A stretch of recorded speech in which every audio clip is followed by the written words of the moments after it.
Hello, നമ്മളിതിപ്പം വയനാടൻ പൂരം കാണാൻ വന്നതാട്ടോ. അപ്പോൾ എന്താണെന്ന് വെച്ചാൽ വള്ളിയൂർക്കാവ് ഉത്സവമാണ്. വള്ളിയൂർക്കാവ് ഉത്സവം 14 ദിവസത്തെ ഉത്സവമാണ്. അപ്പോൾ അത് കാണാമല്ലോ എന്ന് വിചാരിച്ചിട്ട് വന്നതാണ്. വൈകുന്നേരം ഒരു സന്ധ്യാസമയത്ത് 6 മണിക്കാണ് നമ്മൾ വീട്ടിൽ നിന്ന് ഒരു ട്രാവലറിൽ വിട്ടത്.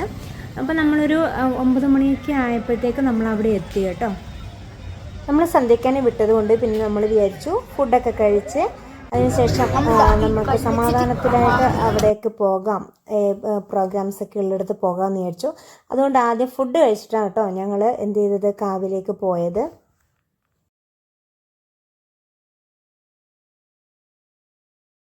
അതുപോലെ അവിടെ ഒരുപാട് ഷോപ്പിംഗ് ഏരിയാസും കാര്യങ്ങളൊക്കെ ഉണ്ടായിരുന്നു. അങ്ങനെ ബാഗിനൊക്കെ ചെറിയ ചെറിയ വിലയുണ്ടായിരുന്നു. അപ്പോൾ അങ്ങനെ 1-2 ബാഗൊക്കെ ആയിട്ട് വാങ്ങിയിട്ടുണ്ടായിരുന്നു. അതുപോലെ നമ്മുടെ ഈ കാവിൻ്റെ അടുത്ത് നമ്മൾ കാവ് 2 സ്ഥലത്തായിട്ടാണ് കാവുള്ളത് കേട്ടോ. മേലേക്കാവും താഴേക്കാവും ആ ഒരു രീതിയിലാണ് ഉള്ളത്. അപ്പം അവിടെ അതുപോലെ സ്റ്റേജ് പ്രോഗ്രാംസും കാര്യങ്ങളൊക്കെ നടക്കുന്നുണ്ടായിരുന്നു. അപ്പോൾ സ്റ്റേജ് പ്രോഗ്രാംസിൽ എന്താ പറയണ്ടേ, ഈ ട്രഡീഷണൽ ആയിട്ടുള്ള പിന്നെ ഓരോ ഡാൻസും കാര്യങ്ങളൊക്കെ ആയിരുന്നു അവിടെ ഉണ്ടായിരുന്നത് കേട്ടോ. അവിടെയുള്ള കുറച്ച് പ്രായമായവരും ഒക്കെ ആയിട്ട് കളിക്കുന്ന ഡാൻസും കാര്യങ്ങളൊക്കെ ഉണ്ടായിരുന്നു. അതിൻ്റെ ഇടയ്ക്ക് ഞങ്ങളൊന്ന് ചെറുങ്ങനെ ഒരു ടി വിയിലൊരു ഷോട്ട് പോലെ വരികയൊക്കെ ചെയ്തു കേട്ടോ.